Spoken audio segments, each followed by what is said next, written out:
What a moment in your life when you realized, oh nobody coming to save me. Story 1. When my husband died, and I was left alone to finish raising 2 teenagers and a 1.5-year-old, people told me at his wake and funeral to call them if I needed anything. When I did, no one came. I didn't have time to properly grieve. I just pulled myself up by the bootstraps and kept things running as smoothly as possible. Now, I own my own business. Story 2. On the way to my second deployment to Iraq, we were in Kuwait when we got word that our chill assignment at a large base was moved to a very not chill assignment to a much smaller base in a much more dangerous area. I was specifically moved to this assignment because this was not my first deployment, so my experience was deemed useful.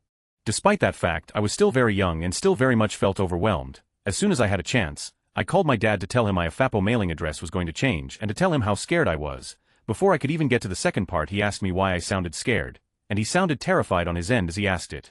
I suddenly realized I was all grown up now, and giving my father more stress probably would not make anything less bad. So I made up some and calmed him down. That's when I realized there was no pause button, no one upstairs, no one else was coming. It was life and it was happening. Story 3. All the time, you slowly realize nobody cares about you. The amount of nights you spend crying alone. Nobody to tell you you're strong. I'm proud of you. You're safe. Nobody to give up a hug. Nothing. It's all you. You're the only one that can save yourself. Hug yourself. Story 4. Early 80s. Only child, latchkey kid. 6 years old. Empty fridge. Hungry. Single mom who worked incessantly. I realized then this was my whole life unless I found a way out. I found a way out.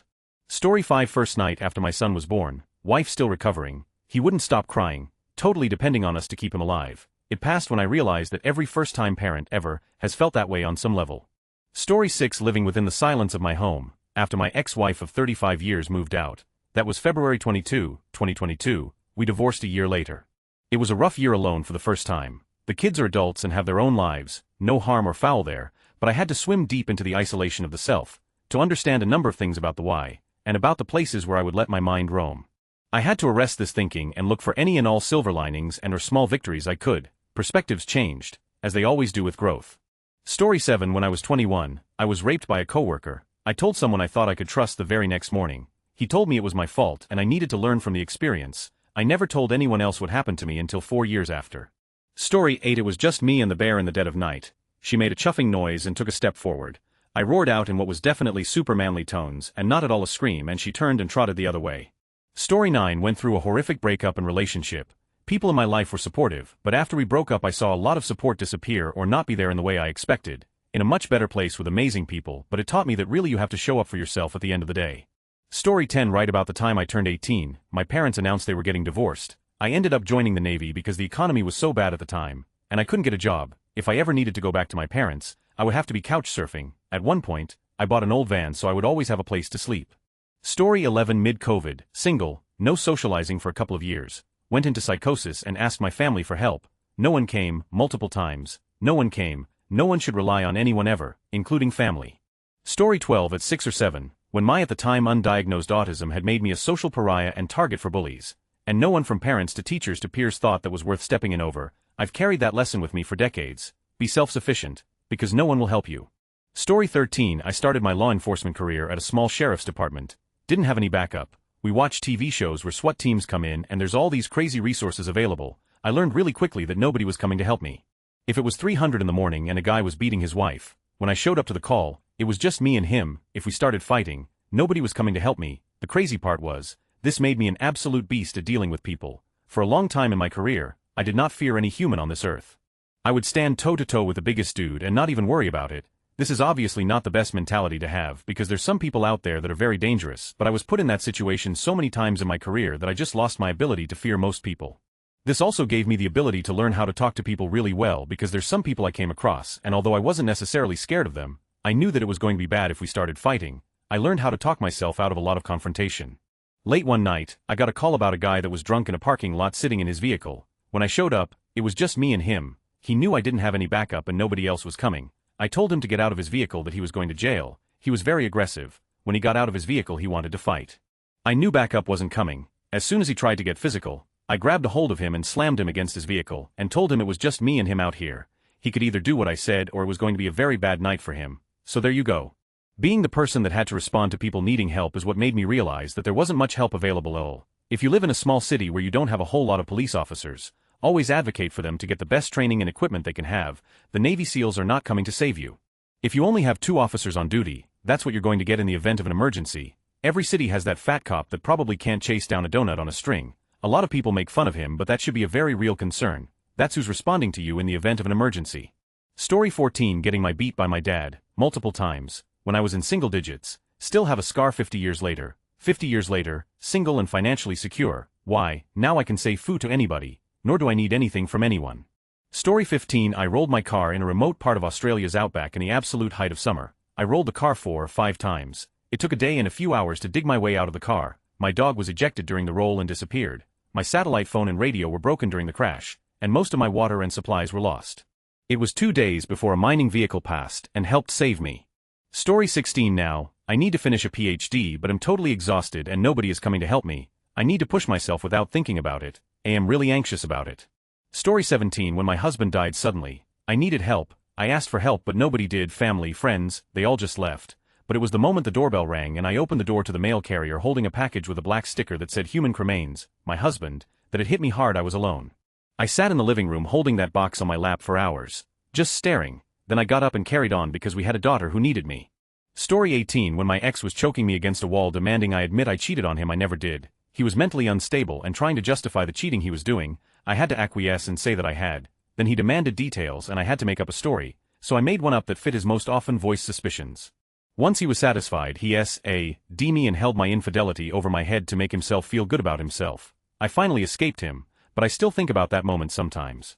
Story 19. When I got scammed, I invested all my money on it and trusted a friend. I got betrayed and now I have trust issues. I have lost my friend because of money. Story 20. When I hit rock bottom, lost my job. Girl left me for another man, was depressed and suicidal, not even a cent to my name. The comeback was and is currently pretty f***ing surreal. Story 21. When I finally got sober from alcohol and drugs, that I began to look at my financial situation and realized that I wasted nearly all I had on something I was addicted to. No help and no support, just me realizing my past mistakes and dealing with it. Story 22. I was on the ledge of a pier and fell in trying to stop my rod from falling in the water. Mind you, this was in the very early morning in a pretty secluded lake. Closest people were likely sleeping a good couple miles away, and my wrist got stuck under a boulder as I was in the water. I was maybe just 3 or 4 feet under, so pretty shallow. I knew for a fact there was nobody around for a long while, so it was now or never, and I was able to barely see my rod, and I was able to use a small boulder as a fulcrum to pry the boulder up with the rod just enough. And I got out okay, gasping for air, but I'm just lucky I didn't pass out, and lucky that none of the piranhas were near. Story 23. So, I'd been trapped in a migraine for, a long time. I'd been to multiple neurologists, diagnosed with intracranial hypertension, too much cerebral spinal fluid crushing my brain. So, the first doctor was like sinus infection, the second told me lose weight, the third gave me medication to lower the CSF production. The fourth gave me a different med to lower CFS production. At this point I looked at my brain scans and did research, and figured out what the technical terms meant, and then went back to my doctor and said, hey, I have a collapsed CSF vein in my brain, shouldn't we do something about that? And he said, no, ignore that, absolutely not. I'm in agony, the meds haven't made a dent to the pain, you're not helping me, you're ignoring an obvious issue, what the absolute? I wouldn't have known this was there if I didn't look into it. I want a stent, I want the vein fixed. No, the fifth neuro said your eyes are fine so your brain is fine, you're experiencing migraine. The sixth neuro said veins weren't his specialty, and I'd actually need a stroke specialist. The stroke specialist said MRVs at telling you how bad a vein collapse actually is, and a neurosurgeon needs to go in there and take a look. The neurosurgeon went in and took a look, it was bad, I got a stent, it gave me my life back. It took so long, I've got long-term nerve damage. The nerves around my brain got crushed, but the overall pain is down like 95, I can stay conscious for more than an hour, I can speak coherently, I can read, doctors were failing me. I had to do the research, figure out what I needed and keep changing doctors till I found one that would help me, definitely when I went back to my cocaine addict ex-husband. My family never liked him, I had lost my boyfriend to try again with him for the sake of my child, and I realized I was in real trouble because I had to decide to get away from him and nobody was going to make that decision but me. I had one lifeboat, and it was that boyfriend. Story 24. When I was S12 and a friend of the family was trying to molest me, when I spoke out to an adult they asked if I liked it, had to fight back on my own to get him to leave me alone. Story 25. First time I went cave diving after finishing the certification. Being back there with just your team and what you brought is a reality check. Like, I'm somewhere people aren't supposed to be, fully dependent on my knowledge and gear, and if anything goes wrong, we only have that to get us out of here. Can't call for help and it wouldn't get there in time anyways. It was one of the most sobering and empowering things I've ever felt. Story 26. Well, they might. But once when I was about 10 I playing at the beach with my older siblings and a wave dumped a bunch of seaweed on me. That stuff was surprisingly heavy plus the waves were big, and it took me a moment to get through enough that I could lift my head out of the water. I could tell my siblings hadn't noticed meanwhile, and it freaked me out, but I was comfortable enough with being in the ocean to not completely lose my head at least. Story 27. I got really sick at 16. We now know it was a dying organ gallbladder and multiple undiagnosed underlying conditions. I was genuinely bedridden, drugged to the teeth, and barely knew my own name. We expected me to die. My room was upstairs. I was left alone in bed. If I needed the bathroom, I'd spend 20 or 30 minutes calling for help downstairs, yelling, calling people's phones, rolling things down the stairs. When I managed to drag myself to my bedroom door, no one would answer. I remember curling up on the floor half-dressed, not knowing the last time I bathed or ate or drank water, listening to them talk amongst themselves just a floor down, and realizing I was dying alone while surrounded by people that cared for each other. Just not me. I repeatedly fell down the stairs, by the way. Also just lost control and messed myself sometimes. Couldn't even undress myself afterwards. It was a very dark time. Story 28. Surviving my first suicide attempt at 14. Waking up the next day having to clean myself up and act like nothing happened. No one even knew I'd attempted to end my life. No one noticed anything wrong. No one checked on me. I always wonder how long it would have taken for my body to be discovered had it been successful, considering the first person to interact with me after the attempt was my niece, who was waking me up to make her breakfast because my sister was refusing to wake up because she was on drugs and had been out all night. Not because of an attempt, I promise, and I'll never forget waking up to her crying and realizing what I'd done the night before. Realizing that she would have been the one to find my body, that she would have been alone in the house with her addict mother and her dead aunt crying because she wanted breakfast but no one would wake up. I had to stop to clean myself up and cry in the bathroom before making her waffles. I turned on cartoons and just sat with her after, unpacking the situation. I'd never felt more invisible. Story 29. I feel that constantly, but I felt it most when I cried in my room and no one noticed. Also when I tried to commit suicide and all I got was a scolding, 3 or 4 years ago. Story 30. Middle school bullies. The first time I ditched class was not to miss class, but to avoid the bullies. I hid in a bathroom stall but had to be careful of hall monitor checks. That's when I realized I couldn't rely on anyone. Story 31. I had major surgery when I was in my early 20s. No one came to visit. I just remember how much pain I was in and how lonely I felt. I realized at that moment that we can't really depend on anyone. It is what it is. Story 32. I moved into my first apartment with the clothes on my back, a government-issued phone, an air mattress, and my laptop. I had just gone no contact with my biological family due to child abuse, domestic abuse, and I was never going to go back. I moved in with my friend and had my own room, but my share of the rent and utilities left me with less than $100 a month. I worked in a deli at state minimum wage and maybe got 25 hours a week, but I got a free meal every shift. Those were the only times I ate. It was about an hour walk from our apartment, but it was the only work I could find.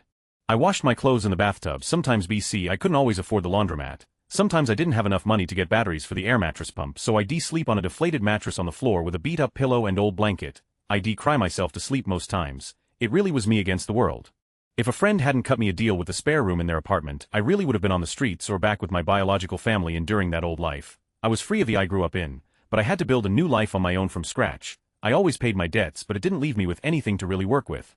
It was that or homelessness, so I just had to make do. It's been more than 10 years since I lived that life. I'm married now and we live comfortably with our pets. Sometimes I think it's a miracle I survived back then, but if I hadn't gone through that I wouldn't be where I am now. No matter what, things will get better if you endure it long enough. Story 33. My family was now dead. I had become abusive. I was diagnosed with cancer. I confessed about the abuse to friends because I needed help. They didn't believe me because it was more lucrative to be close with my abuser. I knew that was it. It was either me figuring out a plan alone or me giving up completely. Story 34. My father was an abusive, explosive, and volatile. One time my mother dropped us off at his house for his parenting time, and said good luck. I remember being like 13 and thinking she might as well have said I'm knowingly sending you somewhere unsafe. Story 35. In 2005, after Hurricane Katrina, I was lucky to evacuate the city, but due to the amount of people leaving, we still were in a place that was hit. I remember just waiting for someone to sort out the aftermath insurance claims with no power and phones for over a month. We were displaced across the country, and I remember people asking me, why are you still not home? It hit me that no could save us because it was impossible to save everyone. It took years to recover. Story 36. A moment when I realized nobody's coming to save me was during a challenging transition in my job, where I faced numerous obstacles without any support. I quickly understood that I had to take charge of my own situation, develop my skills, and navigate the challenges independently. It was a pivotal moment of self-reliance and accountability. Story 37. Going through this right now, becoming homeless. Friends could only offer some money, and maybe some rides, but not shelter beyond a night at a hotel, unless I could leave the state. But I could not for legal reasons. All homeless shelters in the area are either full or don't accept dogs, only take families. Funding is dried up for any rapid rehousing programs, which I may not even qualify for without a job anyways. My only hope at this point is to get a job that offers housing. Story 38. I spent a long time in a women's therapy group. We collectively had a lot of issues to work through. The one theme that ran through the entire group was no one is coming. It sounds bleak, but it's the truth. That meant we needed to stand on our own. There are no knights in shining armor we should wait for. Given the context, there were no family members standing by to save us. We shouldn't pour ourselves into a relationship we think they can save us. It's freeing once you know no one is coming. Story 39. I was a teenager and grew up in an abusive household. I tried so hard to let the adults in my life, teachers, aunts, uncles, counselors, doctors, etc., know that I needed help, but nothing ever changed. Each failed attempt broke me. I realized that I'm the only person who I can rely on to get me out of that house. I left the first chance that I could, and it was the best decision I ever made. Story 40. I still experience derealization 10 years later, and it breaks my heart that I still struggle with this. After all of these years, treatments, therapy, meds, support, it makes me disappointed and upset when I get into those dissociation modes. But to answer the question, only I can really get myself out of it.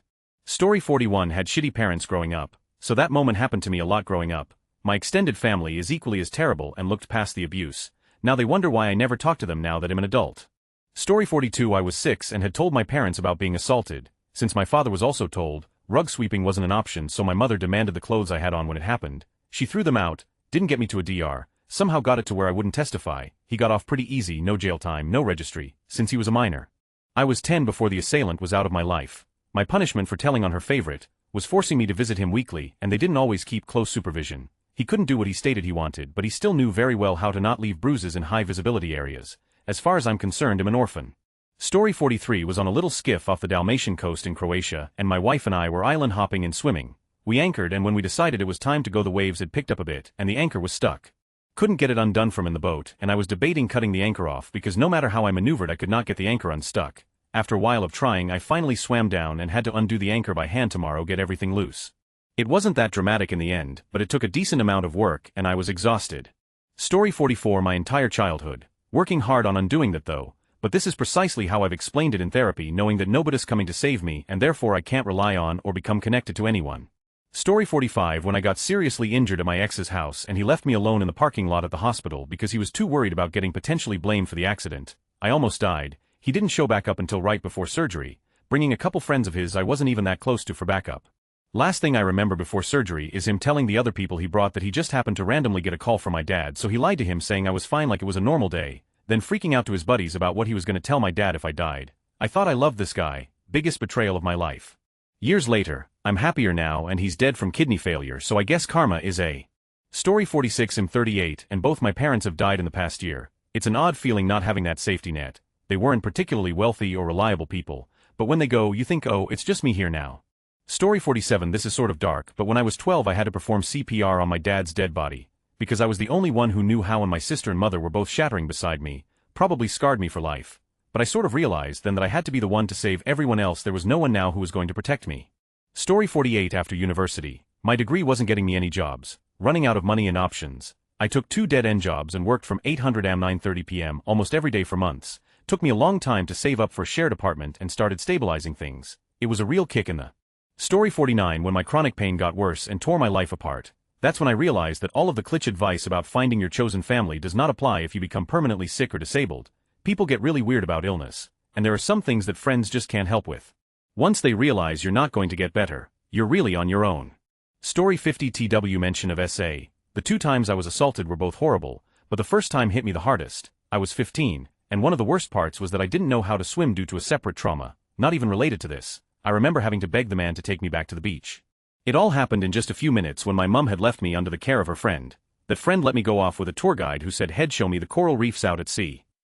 Story 51. I realize it again and again every day. Every day I wait for someone to fix things for me, and then I realize I must do it myself. I don't learn from it, and yet I do. Story 52. When I had a front row seat watching my parents' marriage and our home life fall apart when I was 11, that was a brutal way to realize that I had to learn how to take care of myself because nobody else was going to do it for me. I'm an only child, by the way, no siblings to share the burden. Story 53. In about 1993 I was in a late-night Sydney train, the only person in the carriage. Half a dozen no-good-looking older teens hopped on the train. One sat next to me with the others sitting in front and behind. I was fit and strong. I played rugby at the time and didn't look like a pushover. 6 guys though, they'd have eaten me for breakfast. One of them asked me for a smoke, never a good sign. I said no worries, how about I give you each 2 and you don't bash me? All of a sudden the mood shifted. They saw what I said as funny and cool and were super friendly. I got home alive and initially I wasn't sure I would. Story 54. I'm older, single, no kids. I passed out at home alone last Christmas Eve. I think it was due to a drop in blood pressure. I lay unconscious all day. and all night woke up, still alone on Christmas morning with a huge goose egg on my head. I could tell I had a bad concussion. Finally went to the hospital a few days later. I was too out of it to even think of what to do until then. Took Uber to the ER. Story 55. When I was 15-16, my mother mentally abused me, because I reminded her of my dad. My dad abandoned me and my brother when I asked him to take me live with him. Story 56. I was dating someone that I had known for 20 years, and it became unhealthy really quickly. We had the worst fights of my life. My home life became a constant balance of being on edge and all-out war. At the time, I had just got into my dream program and my grades went from A to failing. Instead of studying for huge exams, I was fighting.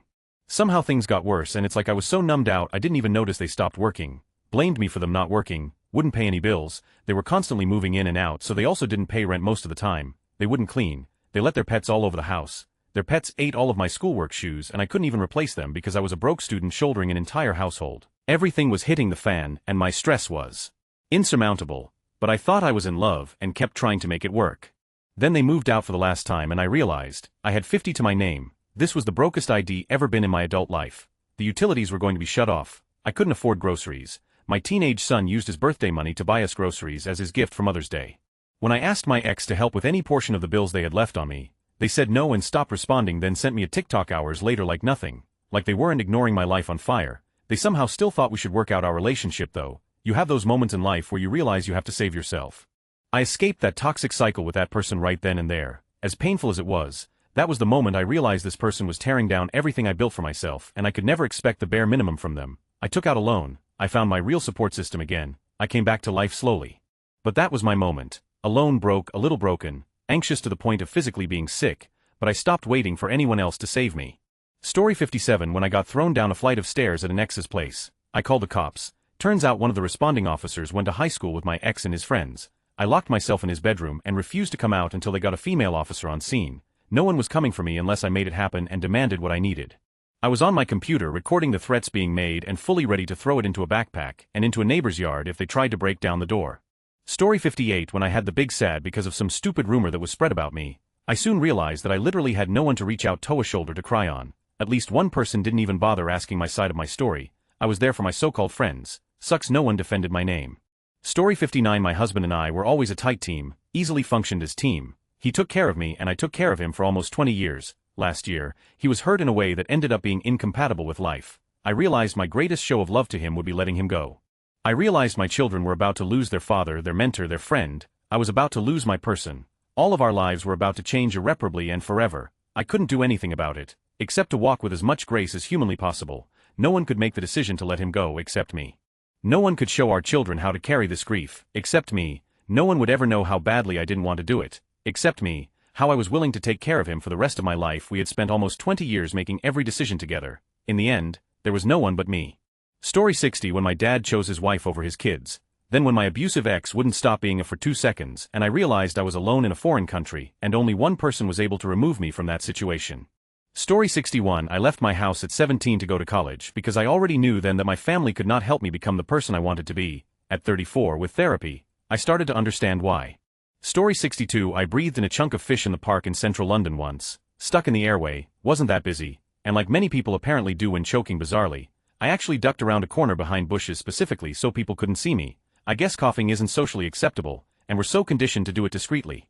I couldn't breathe for maybe 30 or 40 seconds, was thumping my back against a brick wall toilet building, can't remember until the shock of air dislodged the fish, was definitely a clear knowledge that either I sorted it out or I'd be found later, probably too late. That fish and chips place was good though, English style with vinegar, didn't stop me going back. I have autism, and it was basically whenever I expressed how someone could help me navigate my relationship with them, in a nutshell asking for crystal clear communication and for them to be a bit more patient with me, and the response I get is I'm not your mother or well if you do that I will get annoyed or stop using ASD as a crutch. Story 63. Actually this year I know my grandparents will help me out if I am in financial trouble, but I don't want them to use their retirement fund to help me, trying hard to stay floating RN. Story 64. Having a massive seizure alone. At the time I didn't know I had a condition. One day I woke up and started blacking out, over and over for seconds at a time. I forced myself up and ran to the bathroom to splash water on my face, felt every muscle in my body start to tense up. I felt fear I hadn't known at that time. Then I hit the floor, slowly faded out as I realized I was having a seizure, woke up about 6 hours later in ER. Luckily a family member had come to visit my apartment that day. Luckily I had left the door unlocked before bed. Story 65. I'm not sure which specific moment it was, but it was a series of events that makes me realize that I'm doing so much for others and not get something back in return. It's not like you'll ask for that kind of treatment, but it got to a point that I should probably take care of myself. Story 66. Whenever I tried to communicate to adults, especially my father, that my mother was abusive and they just dismissed me as a spoiled child. Then I married an abusive dude just because he was slightly better than her, but had to run away when he pushed me to the floor in front of his family and they just agreed with him. Story 67. When I was about 7 years old, I was taken from school by police, DHS, and my principal just let it happen. They took me to live with my dad, even though he wasn't supposed to have any contact with me because he's a known pedophile, addict to practically everything and an abuser. It took me about 2 weeks full of constant roofies, molesting and rape, and daily beatings to realize that I wouldn't be able to go home to my mom. I just started letting him do whatever he wanted to me so he wouldn't do the same to my half-brother, who was 6 months younger than me.